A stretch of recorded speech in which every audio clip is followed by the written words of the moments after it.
Hello बच्चों, आज हम अध्याय 5 अभाज्य समय पढ़ेंगे। बेटा, अगर हमें गिनना होता है कि एक रो में कितने बच्चे हैं तो हम कैसे गिनते हैं? 1 2 3 4 करके गिन लेते हैं। क्यों? क्योंकि उसको 1 से गुणा कराएंगे तो भी वो उतने के उतने ही आएंगे। लेकिन अगर 2 रो होती है तो हम क्या करते हैं?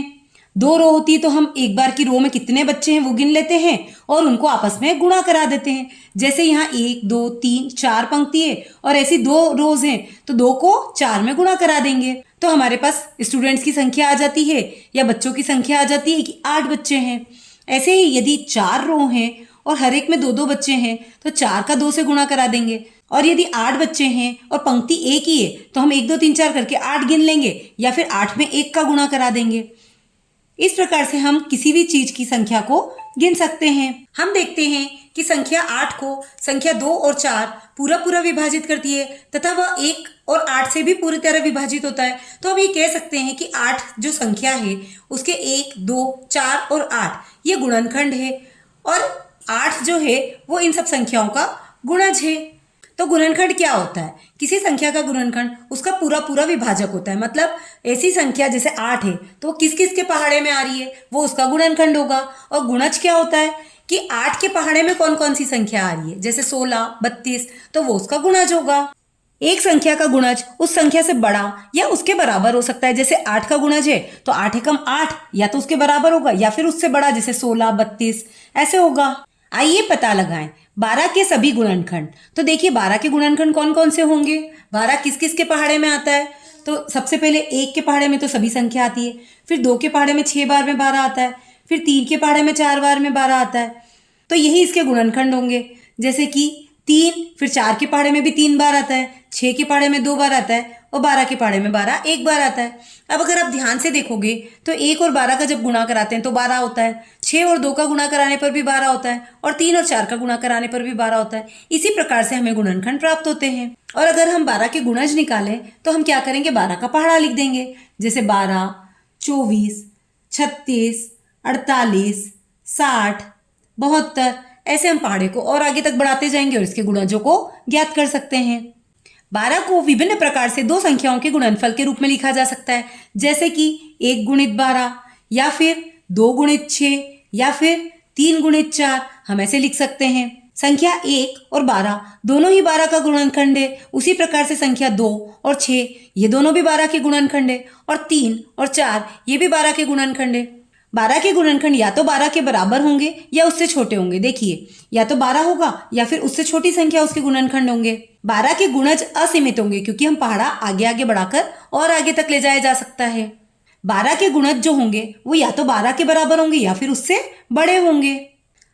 अब यहाँ पर हम देखते हैं 12 के जो गुणनखंड है, जैसे 1 गुणित 12 या 2 गुणित 6 या 3 गुणित 4, इसके अलावा अन्य कोई गुणनखंड नहीं हो रहे हैं। क्योंकि अगर हम लिखते हैं 4 गुणित 3 तो वो पहले ही हम 3 गुणित 4 लिख चुके हैं। तो 3 गुणित 4 और 4 गुणित 3 समान संख्याएं हैं। इस प्रकार से 12 के कौन कौन से गुणनखंड मिले हमें? 1 2 3 4 6 और 12। और ऐसे ही 12 के गुणज निकालेंगे मतलब हम 12 का पहाड़ा बोलेंगे।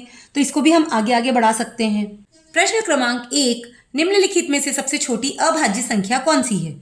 तो सबसे छोटी अभाज्य संख्या हमारी होती है 2, तो इसलिए हमने 2 पर चिन्ह लगा दिया है।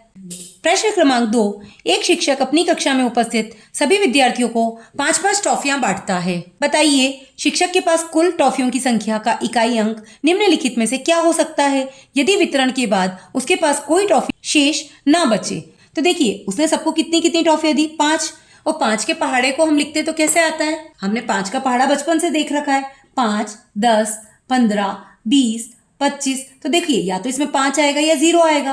तो इसका इकाई का अंक क्या हो सकता है? 5 या 0 में से कुछ भी हो सकता है। तो यहाँ हमें 0 दे रखा है तो 0 इसका आंसर हो जाएगा। प्रश्न क्रमांक 3, 48 तथा 80 के बीच विषम अभाज्य संख्याएं है। तो देखिए ये जो हमारी हैं ये 1 से लेकर 100 तक की अभाज्य संख्याएं हैं। इसमें जिन्हें हमने काट दिया है वो अभाज्य संख्याएं नहीं हैं और जिन पर गोला लगा रखा है सिर्फ वही अभाज्य संख्या है। तो हमसे पूछा गया है कि 48 से लेकर 80 के बीच में कितनी अभाज्य संख्या है। तो ये 48 से गिनती शुरू करके हम जब आगे बढ़ते हैं तो देखिए 1 2 3 4 5 6 और 7, तो 7 अभाज्य संख्याएं हमारे पास आती है। तो इसका आंसर होगा 7। प्रश्न क्रमांक 4, किसी कक्षा में 28 छात्र हैं तो इन छात्रों को अधिकतम छात्रों के कितने समूहों में विभाजित किया जा सकता है जिसमें प्रत्येक पंक्ति में छात्रों की संख्या समान हो। तो हम सबसे पहले 28 के गुणनखंड देख लेंगे कि 28 किस किस के पहाड़े में आता है। तो देखिए 28 के गुणनखंड क्या क्या होंगे, एक तो हो गई, फिर 2 के पहाड़े में भी आएगा, 3 के पहाड़े में 28 नहीं आएगा, 4 के में आएगा, फिर 7 के में आएगा, और फिर 14 में आएगा और 28 में आएगा। तो इन सब में से हमारे पास कौन सी संख्या दे रखी है, 4, तो इसका आंसर होगा 4। प्रश्न क्रमांक 5, विवेक एक दुकान से ₹50 की कॉपी खरीदता है। उसके पास सिर्फ 2 के सिक्के हैं। वह भुगतान के लिए कितने सिक्के दुकानदार को देगा? तो देखो 50 की कॉपी खरीद रहा है और 2-2 के सिक्के हैं, तो उसको 2-2 करके 25 सिक्के देने पड़ेंगे क्योंकि 25 दूनी 50। प्रश्न क्रमांक 6, कौन सी संख्या 35 के साथ सह अभाज्य है? ऐसी संख्या जिसका कोई गुणनखंड 35 से मिल नहीं रहा हो। जैसे 21 है तो ये 7 के पहाड़े में आता है, 35 भी 7 के पहाड़े में आता है। 30 है, ये 5 के पहाड़े में आता है, 35 भी 5 के पहाड़े में आता है। 42 है, ये 7 के पहाड़े में आता है, 35 भी 7 के पहाड़े में आता है। लेकिन 34 जो संख्या है ये और 35 दोनों किसी भी एक पहाड़े में नहीं आते हैं, इसलिए ये सह अभाज्य संख्या होगी। प्रश्न क्रमांक 7, अभाज्य संख्याओं के युग्म जिनका अंतर 2 हो तो वो क्या कहलाती है? तो उन्हें हम या तो अभाज्य युग्म या जुड़वा अभाज्य युग्म या ट्विन प्राइम कह सकते हैं। प्रश्न क्रमांक 8, 2 संख्याएं जिनका सार्वगुणनखंड 1 के अतिरिक्त कोई और सार्वगुणनखंड ना हो तो वो संख्याएं क्या कहलाती है? तो देखिए अभी हमने देखा था कि जैसे 34 और 35 है, इनमें कोई भी गुणनखंड कॉमन नहीं है, तो वह संख्या कौन सी कहलाती है? सह अभाज्य संख्या। प्रश्न क्रमांक 9, यदि संख्या के अंकों का योग 9 से विभाज्य है तो वह संख्या से भी विभाज्य होगी। तो अगर अंकों का योग 9 से विभाजित होता है तो वो 3 से भी विभाजित होगा, क्योंकि 3 के पहाड़े में 9 आता है। जब 9 से विभाजित है तो 3 से तो होगा ही होगा ना। प्रश्न क्रमांक 10, एक बच्चा 3 के गुणज और दूसरा बच्चा 5 के गुणज बोलता है। संख्या डैश दोनों बच्चे सबसे पहले एक जैसी बोलेंगे। तो देखिए 3 का पहाड़ा हम लिख के देख लेते हैं, 3, 6, 9, 12 और 15। अब 5 का लिख के देख लेते हैं, 5, 10, 15। तो देखिए 15 ऐसी संख्या है जो कि दोनों में आ रही है, तो सबसे पहले वो बच्चा कौन सी संख्या बोलेगा जो कॉमन है? वो 15 होगी। प्रश्न क्रमांक 11, अधिवर्ष लीप ईयर की जांच के लिए उसे संख्या 4 से विभाजित किया जाता है। तो कैसे किया जाता है? देखिए अगर संख्या हमारी साल है 2024 तो उसको अगर हम 4 से विभाजित करते हैं तो देखिए पूरा पूरा विभाजित हो गया, शेषफल कुछ भी नहीं बचा। इसका मतलब यह एक लीप ईयर है। अब जो 2025 अभी चल रहा है इसको अगर हम 4 से विभाजित करते हैं तो शेषफल 1 बचता है, तो मतलब यह लीप ईयर नहीं है। इसके बाद 2026 को अगर हम 4 से विभाजित करते हैं तो शेषफल 2 बचता है, मतलब ये भी लीप ईयर नहीं है। फिर अगर 2027 को 4 से विभाजित करते हैं तो शेषफल 3 बचता है, तो ये भी एक लीप ईयर नहीं है। फिर 2028 को अगर हम 4 से विभाजित करते हैं तो देखिए फिर शेषफल कुछ नहीं बचा, मतलब फिर ये एक लीप ईयर है। तो ऐसे हम किसी भी सन को 4 से विभाजित करके पता कर सकते हैं कि शेषफल बच रहा है या 0 हो रहा है। अगर 0 है तो लीप ईयर है और अगर शेषफल बच रहा है तो लीप ईयर नहीं है। प्रश्न क्रमांक 12, कोई भी संख्या जिसके सभी गुणनखंडों का योग उस संख्या के दुगुने के बराबर होता है वह संख्या क्या कहलाती है? तो देखिए वह संख्या संपूर्ण संख्या कहलाती है। जैसे 6 के गुणनखंड क्या होंगे? 1, 2, 3 और 6, ये इसके गुणनखंड है। अगर हम इनको आपस में जोड़ देते हैं तो आंसर क्या आएगा हमारा? 12। देखिए 6 के गुणनखंड कौन कौन से? 1, 2, 3 और 6। इसके यदि हम सभी गुणनखंडों को जोड़ते हैं तो आंसर आता है 12। तो ये 6 से डबल है। तो यदि कोई संख्या है और उसके गुणनखंडों का योग उससे डबल होता है तो वह संख्या कौन सी कहलाती है? संपूर्ण संख्या कहलाती है। तो इसका आंसर होगा संपूर्ण संख्या। प्रश्न क्रमांक 13, कोई 2 सह अभाज्य संख्या युग्म लिखिए। तो देखिए 3 और 4, क्योंकि 3 के पहाड़े में 4 नहीं आता, 4 के पहाड़े में 3 नहीं आता। ऐसे ही 5 और 7, ये भी सह अभाज्य संख्या है क्योंकि ये भी एक दूसरे के पहाड़े में नहीं आती है। प्रश्न क्रमांक 14, एक कंगारू की छलांग का अनुक्रम 18, 24, 30 या 36 है। तो अनुक्रम किस संख्या के गुणज है? बताओ ये सारी संख्या किसके पहाड़े में आती है? तो ये 6 के पहाड़े में आती है ना, तो इसका गुणज कौन सा होगा? ये किसका गुणज होंगी? 6 के गुणज होंगी ये सभी संख्याएं। प्रश्न क्रमांक 15, एक कॉलोनी में कुल 20 मकान हैं। इन मकानों पर 1 से 20 तक के नंबर अंकित है। उन मकानों के नंबर बताइए जिन पर संख्या 18 के गुणनखंड वाले नंबर अंकित हो। तो देखिए 18 के गुणनखंड क्या क्या होते हैं? 1, 2, 3, 6, 9 और 18। तो यही नंबर हमारा आंसर होगा। प्रश्न क्रमांक 16, 100 से कम की सभी एकल अभाज्य संख्याएं लिखिए। तो देखिए 100 से कम की एकल बोली है तो देखिए 100 से कम की एकल अभाज्य संख्या बोली गई है, तो एकल मतलब जिसमें एक अंक हो, तो वो होगी 2, 3, 5 और 7। उसके बाद तो 11 आ गया जिसमें 2 अंक हो गए, तो बस ये 4 संख्या ही होगी। हमारा आंसर होगा 2, 3, 5, 7। प्रश्न क्रमांक 17, अनिल संख्याओं के खेल में 3 अंकों की एक ऐसी संख्या बनाना चाहता है जो किसी संख्या से विभाजित ना हो, वह संख्या लिखिए। तो हम क्या करेंगे, 3 अंकों की ऐसी संख्या ढूंढेंगे जो कि अभाज्य हो, किसी से विभाजित नहीं होती हो। तो वो होगी 101, 103, 107, 109, 113 और 127।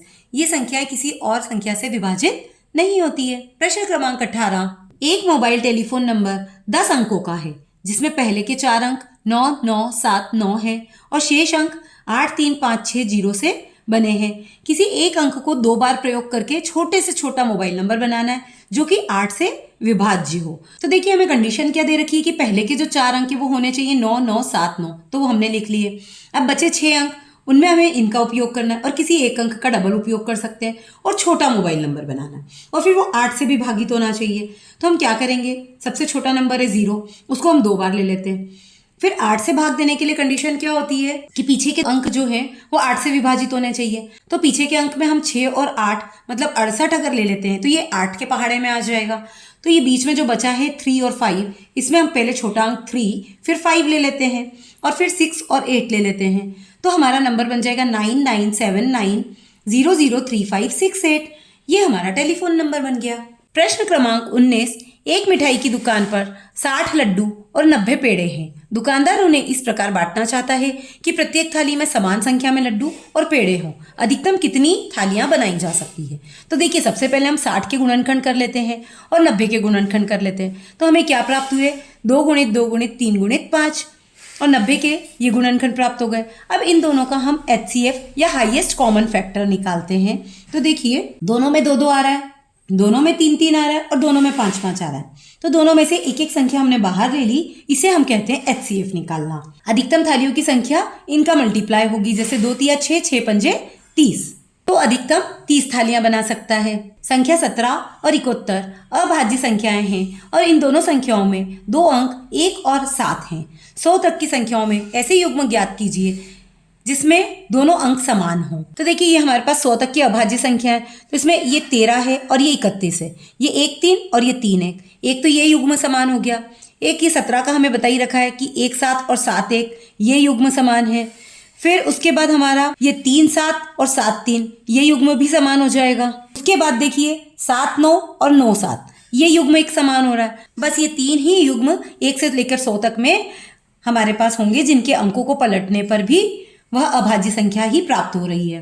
प्रश्न क्रमांक 21, दैनिक जीवन में सार्वगुणनखंड का उपयोग कहाँ होता है, कोई 2 उदाहरण दीजिए। तो देखिए अगर हमें फलों या मिठाई या किसी अन्य वस्तु को समान रूप से बांटना है तो उसमें हम सार्वगुणनखंड का उपयोग करेंगे, या भिन्नों को सरल बनाने में करेंगे, या फिर समान लंबाई के टुकड़े काटने में भी कर सकते हैं। प्रश्न क्रमांक 22, मैं 100 से छोटी संख्या हूँ, मेरे 2 गुणनखंड 3 और 5 है, मेरा एक अंक दूसरे से 1 अधिक है, बताइए मैं कौन सी संख्या हूँ।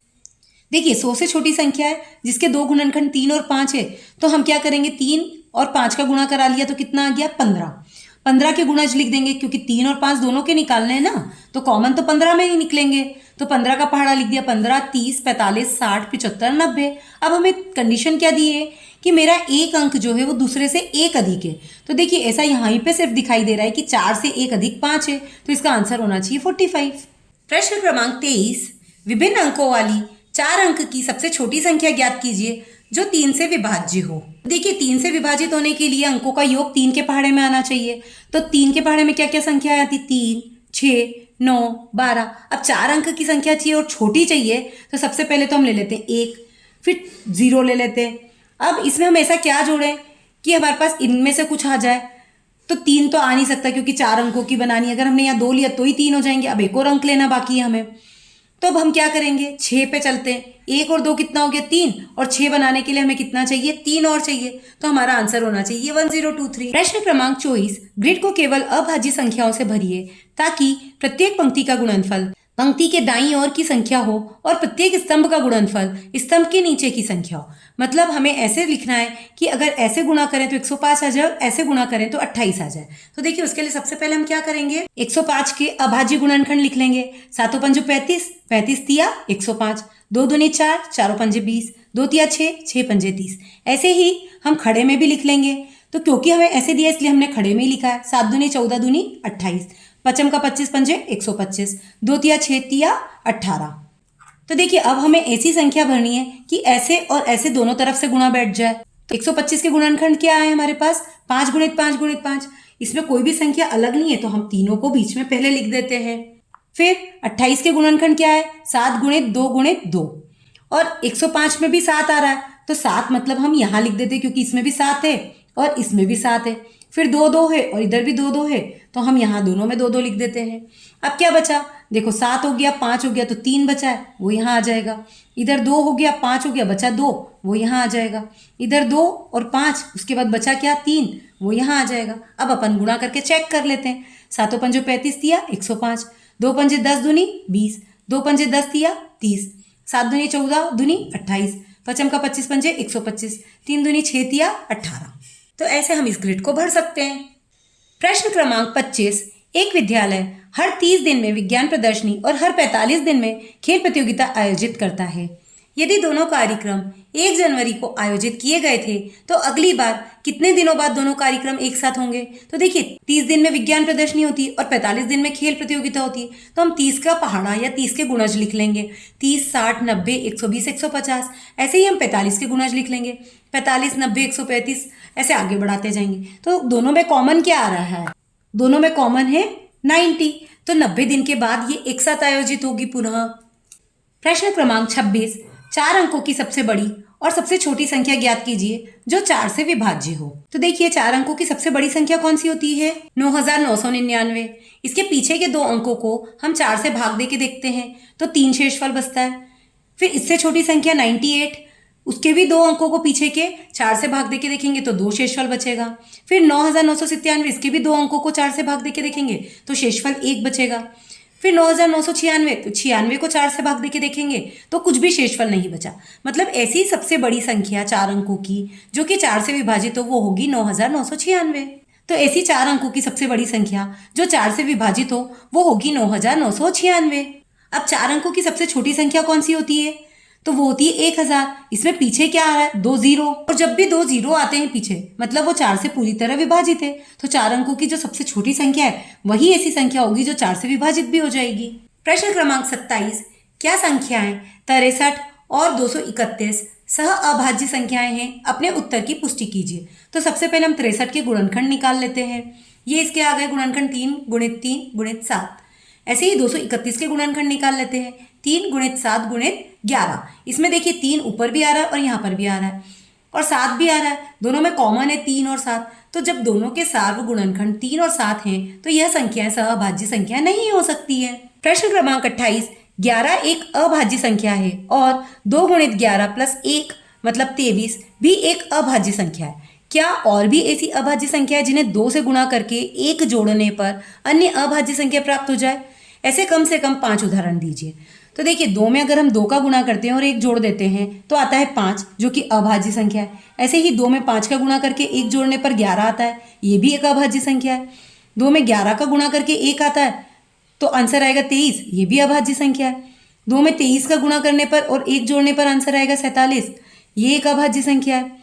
और 2 में 29 का गुणा करके 1 जोड़ने पर 59, ये भी एक अभाज्य संख्या है। ऐसे ही 2 में 41 का गुणा करके 1 जोड़ने पर आंसर आएगा 83, ये भी एक अभाज्य संख्या है। ऐसे हम उदाहरण बना सकते हैं। प्रश्न क्रमांक 29, 3 बिस्किटों के ब्रांड XYZ के पैकेटों में क्रमशः 12, 15 तथा 21 बिस्कुट है। कोई दुकानदार समान संख्या में ही तीनों प्रकार के बिस्किट खरीदना चाहता है, उसे प्रत्येक प्रकार के कम से कम कितने पैकेट खरीदने होंगे? तो बेटा जब भी कम से कम मतलब हमें उसका लघुत्तम लेना होगा, LCM। तो LCM हम क्या करेंगे, 12, 15 और 21। तो देखिए 12, 15 और 21 का हम LCM ले लेते हैं। इन तीनों का जब हम LCM लेते हैं तो हमें गुणनखंड मिलते हैं 2 गुणित 2 गुणित 3 गुणित 5 गुणित 7। उनका हम जब गुणा करा देते हैं तो आंसर आता है 420। तो हमें X ब्रांड के कितने पैकेट खरीदने होंगे, 420 और जितने हमारे पास एक्स के थे 12 उससे भाग दे के देख लेंगे तो 35 पैकेट। ऐसे ही वाई ब्रांड के लिए 420 बटे 15 तो 28 पैकेट और जेड ब्रांड के लिए 420 बटे 21 तो 20 पैकेट खरीदने होंगे। प्रश्न क्रमांक 30, एक किसान के पास अलग अलग लंबाई की 24 मीटर, 36 मीटर और 60 मीटर की तारें हैं। वह इन तारों को बराबर टुकड़ों में काटना चाहता है, लेकिन हर टुकड़ा जितना हो सके उतना लंबा होना चाहिए। किसान को तारों को काटने के लिए सबसे लंबा टुकड़ा कितना लेना चाहिए? 24, 36 और 60 ये 3 संख्या हमें दी है और सबसे लंबा टुकड़ा पूछा है, तो लंबे टुकड़े के लिए हम क्या करेंगे, इसका HCF निकालेंगे। सबसे पहले हम इसके सारे गुणनखंड लिख लेंगे, 24 के, 36 के और 60 के। इनमें से सबसे बड़ा कॉमन गुणनखंड कौन सा है? 12, तो इसका HCF होगा 12। तो सबसे लंबा टुकड़ा हमारा होगा 12 मीटर का।